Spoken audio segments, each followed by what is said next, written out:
It's called stare at God. And a lot of us, we think we're staring at God, but really we're more focused on the situation or the circumstances that we're facing at that moment, that we stare more at that. And the more you stare at it, the more you look at it, the more it's going to begin to be your focus. The more you're going to focus more on my financial situation is not what I wanted to be. My kids are disrespectful. I didn't get into the school I wanted to get into.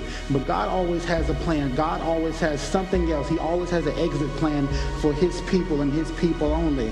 And if you're not a Christian today and you want to be a Christian, God still wants you. God desires your heart. He has a plan for each and every person in this room. And if you don't realize that, you're going to realize it today.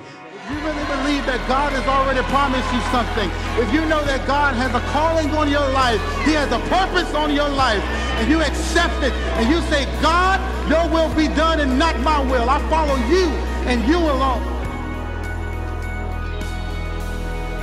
God sent me all the way from Ohio to let you guys know to continue to stare at him instead of staring at the situation and the circumstances that you're facing at the moment.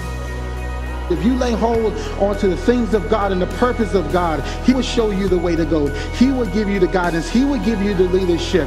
But if you keep looking at everything else around you and you're getting so distracted by your problems and your situations and you're not looking towards what God has you to look towards to, yeah, you're going to get distracted. Yeah, things are going to come your way. But if you know God has promised you something, if you know God has a purpose and a plan for your life, nothing that goes on in your life will matter to you at all. Yes, you got situations. Yes, you have circumstances. But if you realize that God is bigger than your situation, God is bigger than your circumstance. But if you don't believe that, the devil can just have his way. And that's the thing. That's the last thing God wants to do. That's the last thing he wants to do is allow the devil to have his way with his people.